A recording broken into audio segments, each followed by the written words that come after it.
At Merck Animal Health, one of our major goals is to be a strategic partner to our customers.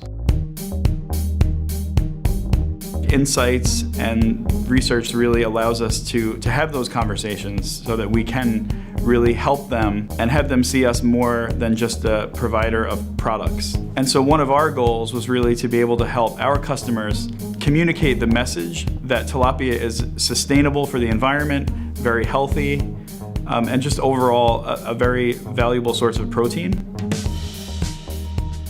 And we had noticed that tilapia consumption in the US has actually gone down quite a bit over the past few years. And that was when our aqua team reached out to say, we would like to do some research in that area and how can you help us? This was a perfect project for Seton Hall.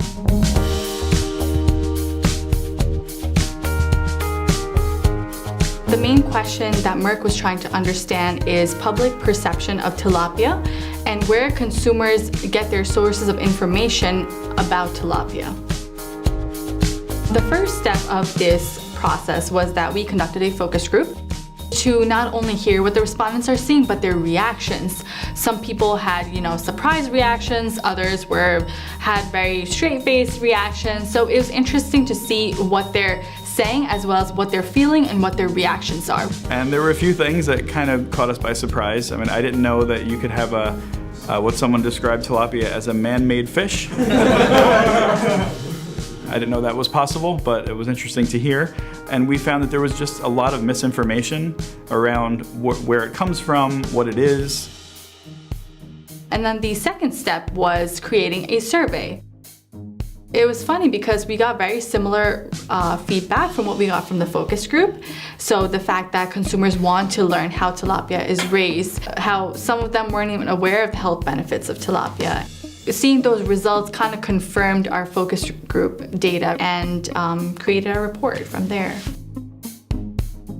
These students, including Nadia, did such a fantastic job that we decided to invite the students here to Merck to present to some of our leadership and other internal teams, including our VP of Marketing, the head of our aqua business, the head of our poultry business, and the global head of learning and development. So we're sharing the results of the research with some of our customers that the key account team would use when they were visiting clients. So they would be able to say, we did some research with Seton Hall. We learned a lot about people's perceptions toward tilapia. You may want to use this as you consider how you want to market to your customers. I have never done this type of thing before, and it was a really amazing experience. It was one of the best classes I took at Seton Hall University, and it made me realize that this is what I want to do. And that's honestly what I do now. I do market research for consumer product goods, and it's really an exciting field to be in.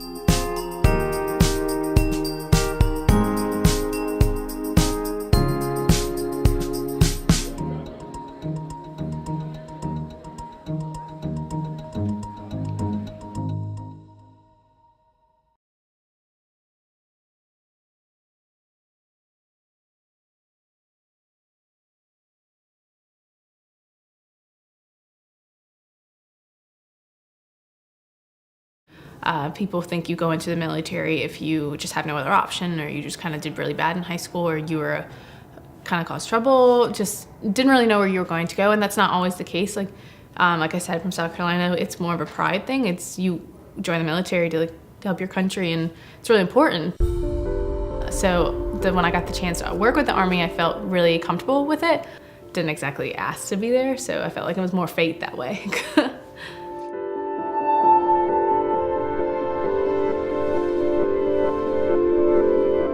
Recruiting Command kind of had maybe an outdated approach. When I first got here, it was more, hey, try using phone calls.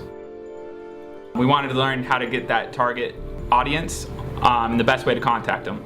So when the market research team reached out to us, it was definitely like something that we wanted to learn.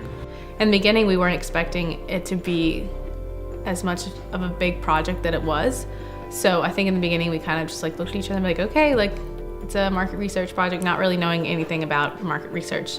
It took us maybe the first couple meetings to really understand what direction we were going, because it was new for us as well. I remember the first meeting, we actually had giant sheets of paper and we were trying to identify what our goals were.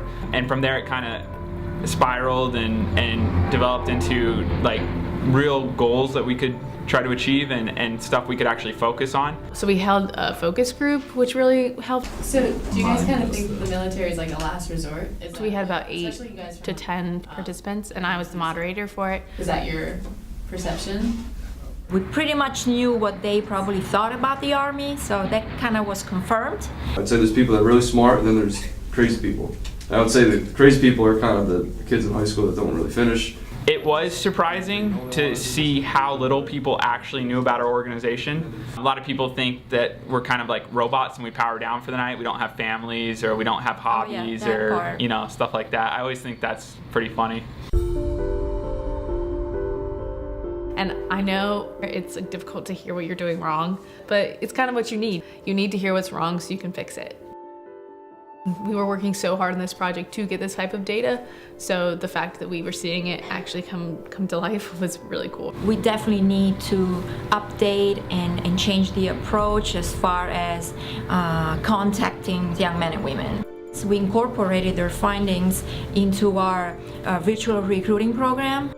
I think that was the key. All the tangible stuff they gave us to improve on, we've done it. We went from having like 5 weekly visits to our social media pages to, on average, about 250 profile views a week now.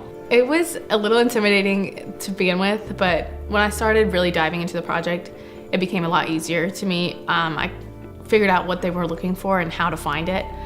It's just an awesome experience, and I definitely recommend it to anyone. And it's definitely prepared me for what I'm doing like after graduation, so.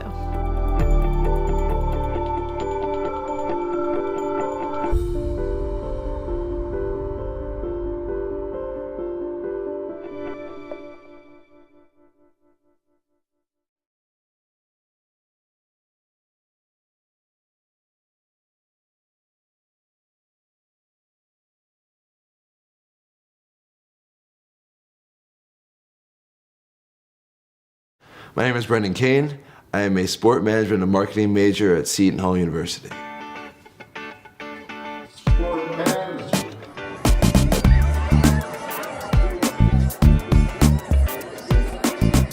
And I'm the Seton Hall mascot, the Seton Hall Pirate.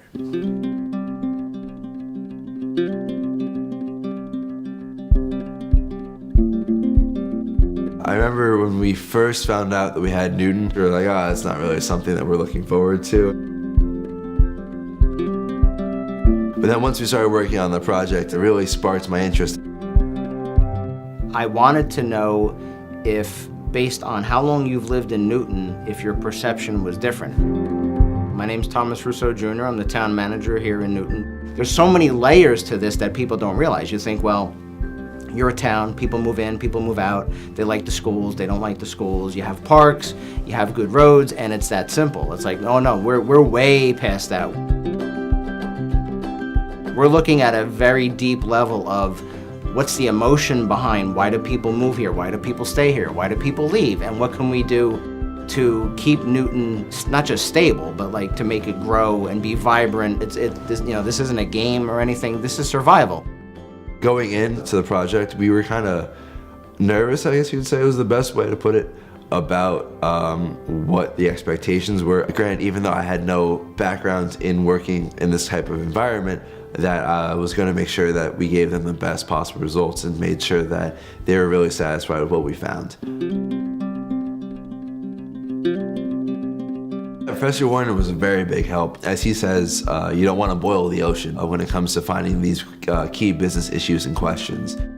And so that issue was, how can we find a way to satisfy the older demographic and the younger demographic, bringing the community together and really trying to promote that unity in the community.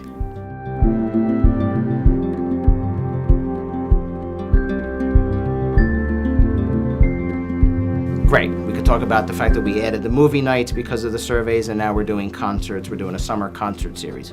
Wonderful. That's one part of the equation, though. The other part is, how do you communicate those things to people? It's not one size fits all. I remember I did have conversations with Mr. Russo about, what platforms work for our younger demographics, what doesn't. We do live Instagram stories throughout the game, so as the game is going on, you'll get updates from the pirate. So for that short window of time that we had together, I think it really had a tremendous impact.